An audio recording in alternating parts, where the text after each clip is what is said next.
Estamos aqui com o professor Mauro Romero Leal Passos, editor-chefe do Jornal Brasileiro de DST, que recentemente publicou uma carta do editor sobre vacinas contra HPV, 13 anos depois. Fale-me sobre isso. Sim. Nós fizemos uma carta do editor, que eu sou um dos editores científicos do Jornal Brasileiro de DST, que é um periódico científico aberto, indexado, fácil de encontrar, internacional.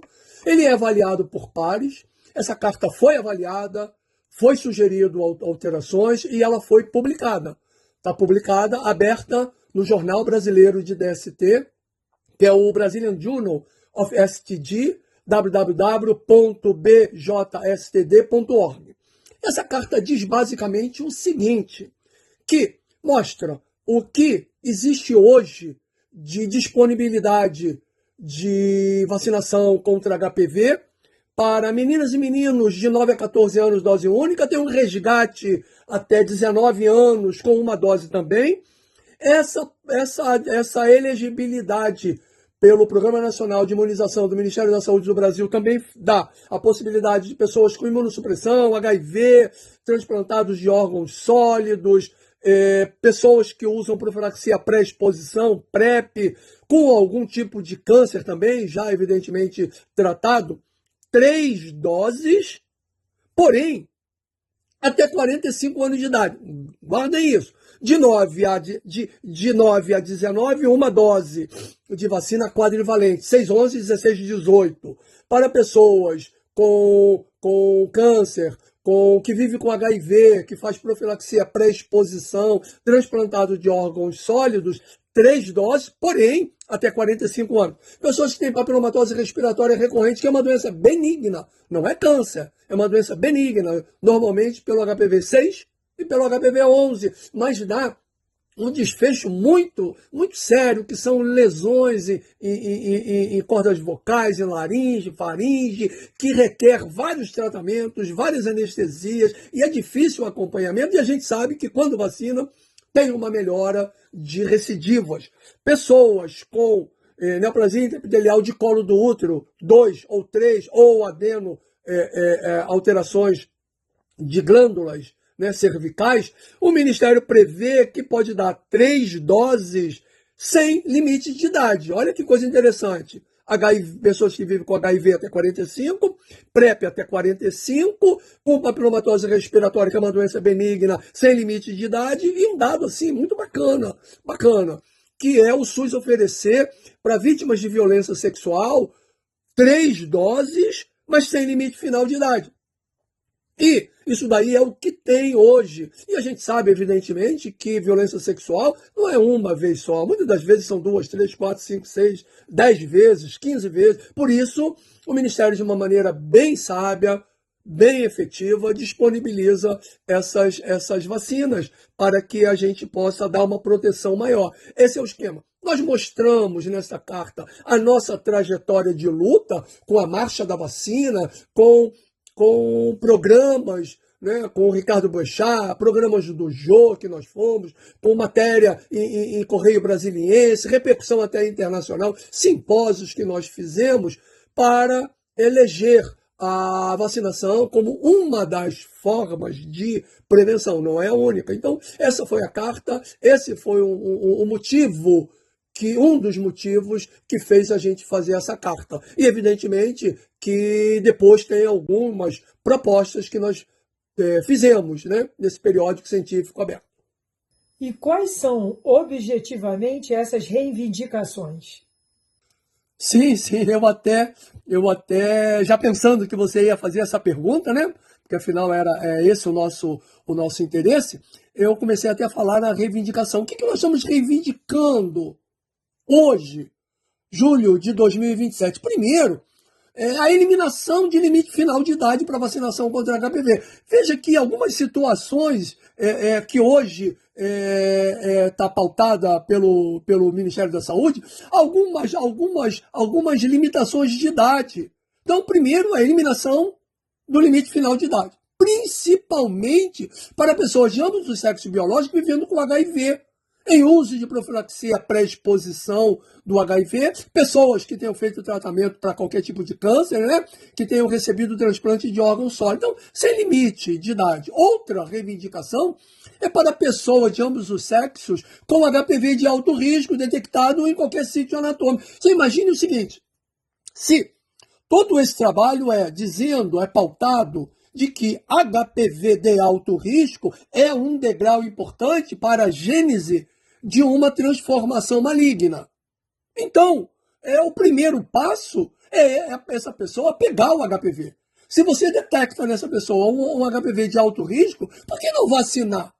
Por que esperar que ela tenha uma neoplasia? Por que esperar que ela tenha uma alteração já pré-câncer? Façamos isso antes. Outra coisa é que pessoas com neoplasia intraepitelial não é exclusivamente de colo do útero. Muitas pessoas, muitos homens têm HPV anal, tem alterações de neoplasia intraepitelial anal de alto grau. Se você for olhar o painel que está no Programa Nacional, hoje no Brasil, ele diz que é NIC1, 2 e NIC3, alteração glandular do colo do útero. Não é de vulva, não é de vagina e também não é de ânus. Então tem muitas pessoas, especialmente homens que fazem sexo com homens, mas não só homens que fazem sexo com homens, mulheres também têm lesões anais, que são lesões precursoras do câncer do colo do útero. Isso não está no painel.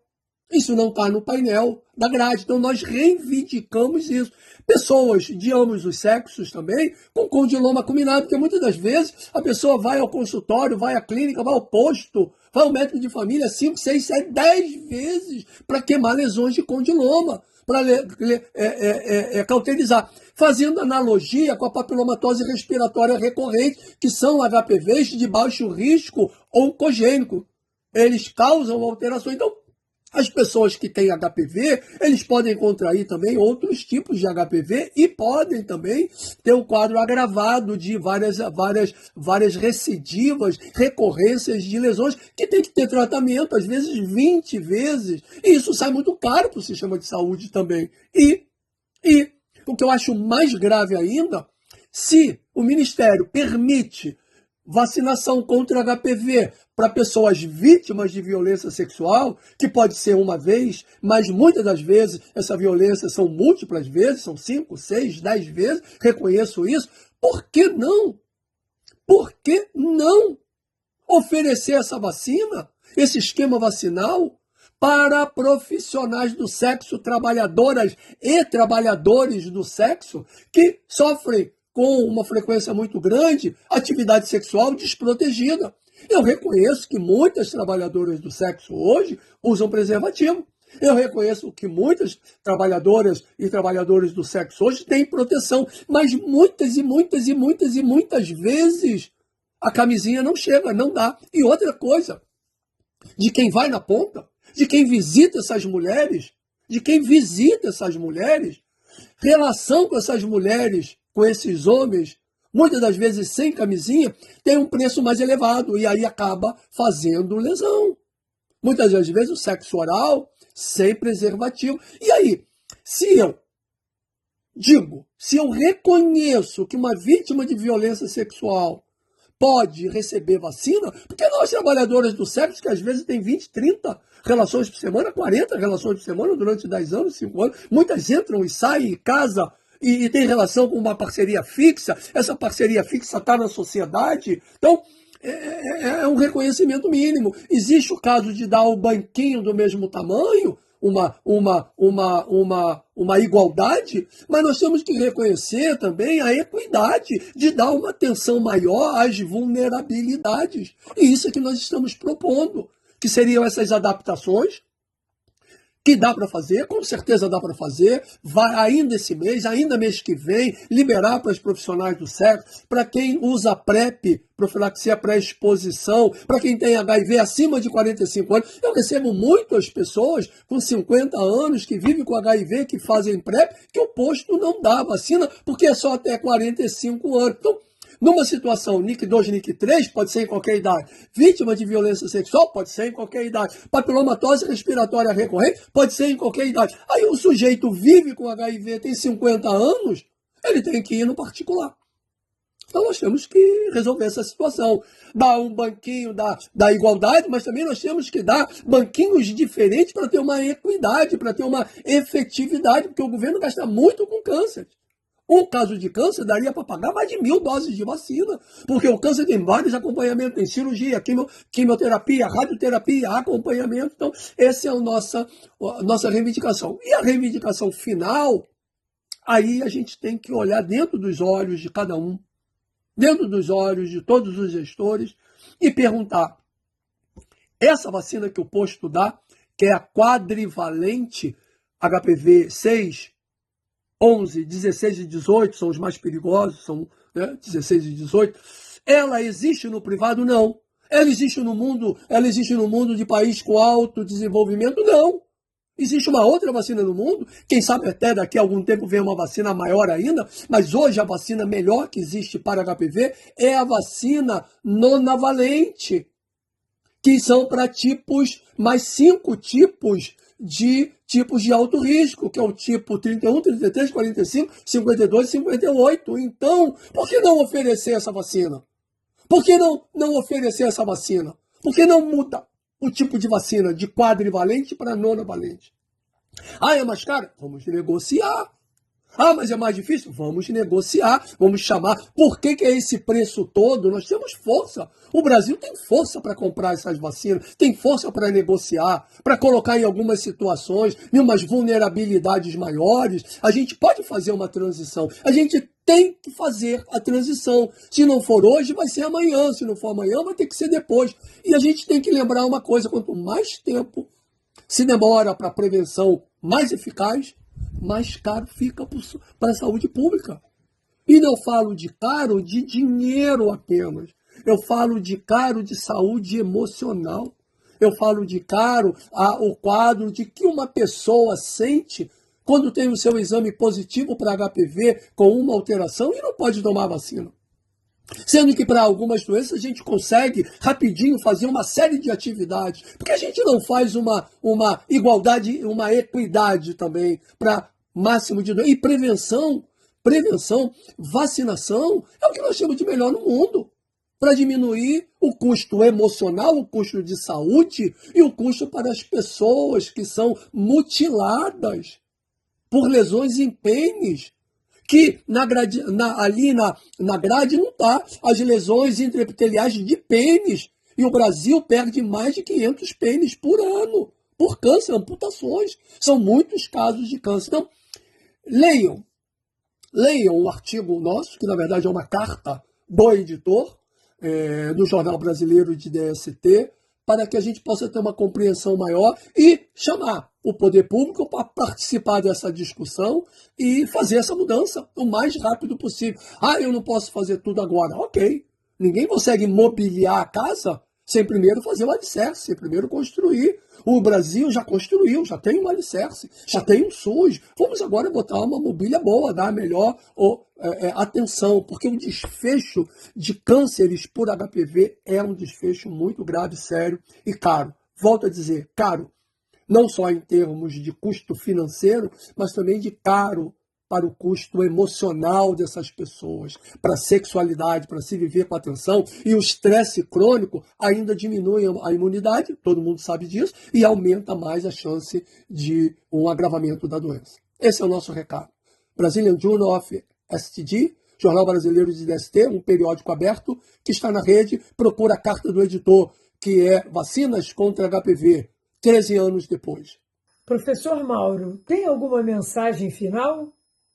Primeiro, gostaria que cada pessoa que está aqui entre no Jornal Brasileiro de DST, no nosso podcast, procure o Jornal Brasileiro de DST, volume 38 de 2026. É um periódico científico aberto, indexado, avaliado por pares. Essa carta foi por mim submetida, eu sou o editor-chefe, e foi avaliada por pares, foi ajustada e foi realmente publicada. Para que entenda de uma forma mais ampla do que a gente está falando. E que possa compartilhar as suas ideias, possa fazer comentários e que entenda que a prevenção de doenças infecto-contagiosas tem N fatores. Nessa HPV, nós temos um grande fator que é a prevenção por vacinação. E essa vacinação, o SUS, de uma forma muito eficaz, de uma forma elogiável, oferece para a população. Mas nós temos que aumentar a elegibilidade. Nós temos que dar uma abrangência maior para outras pessoas, para outras situações de vulnerabilidade que merecem receber essa vacinação. E, ato contínuo, mudar o insumo farmacêutico ativo de uma vacina quadrivalente para uma vacina nonavalente. Porque nós sabemos que os tipos de alto risco oncogênico, de um potencial maior para a transformação da célula numa patologia, numa doença maligna, não é só um tipo. Não são só 2 tipos. Podem ter outros tipos envolvidos. E o mundo já tem uma vacina mais moderna. E mesmo a quadrivalente, que tem uma ação muito eficaz para a população, para a prevenção de verrugas e de patologias de alto grau, de câncer do colo do útero, de vulva, vagina, pênis, cabeça, pescoço e ânus, a gente pode aumentar essa cobertura para uma nonavalente. Então, que os gestores vejam, que os gestores trabalhem, que a sociedade civil se engaje para que a gente possa fazer uma pressão. E nós sabemos que o mundo é movido por inquietudes. Quem se acomoda fica parado. Nós temos que melhorar, nós temos que aumentar nossas inquietudes para que a gente consiga, junto com prevenção de HPV, a gente possa colocar que não é só doença física, tem doença mental, comportamental, social. Preço não é só o preço de vacina. A vacina tem um preço, o custo de doença tem preços muito maiores e os preços de cargas emocionais. Cargas na vida sexual, carga na vida laboral, que a pessoa deixa de trabalhar, que ela deixa de produzir. Pense nisso e siga a gente aqui, fortalecendo o nosso Jornal Brasileiro de DST, a nossa Sociedade Brasileira de DST, não só para HPV, para outras situações de DST, e hoje muito também conhecida como infecções sexualmente transmissíveis, especialmente sífilis, gonorreia e tantas outras. Ok? Preste atenção, apoie, comente, critique, que essa crítica, se vier, vai nos engrandecer e vai fazer a gente também pensar e evoluir, como nós estamos aqui querendo provocar os gestores, provocar os colegas, porque acreditem, como fala afinal.